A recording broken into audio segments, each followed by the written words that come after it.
이번 시간에는 인간의 무의식을 잘 이해할 수 있는 마름 이론에 대해서 설명드리겠습니다. 우리가 처음 태어나면 원초적 본능을 제외하고 우리의 마음은 백지와도 같습니다. 원초적 본능 안엔 두 가지 종류가 있는데, 첫 번째는 우리가 매일 살아가며 겪는 스트레스 상황을 대항하는 투쟁 반응이고, 그리고 이런 투쟁 반응이 반복되면 교감신경 이야기로 인한 자율신경계가 고도의 흥분 상태를 만들고 불안을 느끼게 만듭니다. 다음은 도피 반응인데, 도피 반응은 우리가 스트레스 상황으로부터 물러나거나 도망치는 것을 말합니다.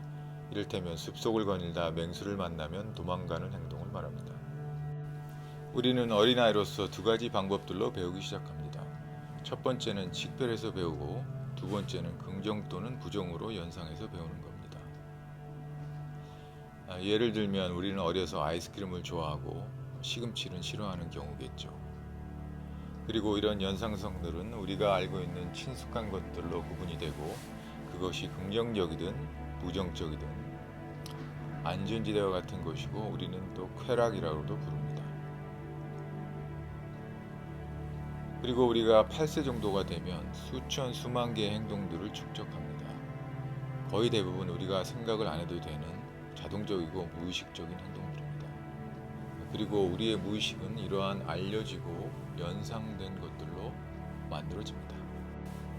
그리고 우리 무의식의 안전지대의 다른 편에는 알려지지 않은 미지의 세계가 있습니다. 우리는 안전지대를 떠나면 고통스러운 무엇인가 일어날 것 같은 생각을 자꾸 합니다. 그래서 우리는 변화에 저항하고 우리의 안전지대를 떠나려 하지 않는 것 같습니다. 우리가 8세 정도가 되면 우리는 비판적 사고를 형성하기 시작하는데요. 여기서 우리는 무엇가 이치에 맞는지 분석적이고 비판적인 생각을 형성하기 시작합니다. 또한 우리는 논리, 추리, 그리고 의지력 등을 포함한 우리의 의식을 개발하기 시작합니다. 그리고 사람들은 보통 그들의 의지력으로 행동이나 습관을 바꾸려고 노력하지만 그렇게 잘 되지 않지요. 왜냐하면 진짜 이유는 우리 마인드의 힘의 90%는 무의식에서 나오고 나머지 10%만이 의식에서 나온다는 점입니다. 그래서 우리는 행동이나 습관을 바꾸기 힘든 것입니다. 예를 들어 담배를 끊으려 한다 칩시다. 비록 우리의 의식이 끊으려 해도 우리의 무의식은 다른 말을 하고 있어요. 왜냐하면 언제부터인지 담배에 대한 긍정적 연상성을 만들었기 때문입니다. 이를테면 술을 마시거나 식후에 담배를 피우면 기분이 좋은 것입니다. 그리고 이러한 알려진 것들, 연상성들, 그리고 타인의 부정 암시들은 우리의 무의식의 컴퓨터 프로그램처럼 각인됩니다. 그리고 우리의 인생 대본이 되어 잘못된 정체성을 가지고 평생을 살아가게 되죠. 그럼 어떻게 하면 우리의 의지로 바꿀 수 없는 무의식에 각인된 잘못된 프로그래밍을 바꿀 수 있을까요? 우리의 의식과 무의식 사이에 두꺼운 방패 역할을 하는 비판적 사고는 새로운 정보나 생각들이 들어오면 우리의 무의식 프로그래밍을 확인하고 거르는 역할을 합니다.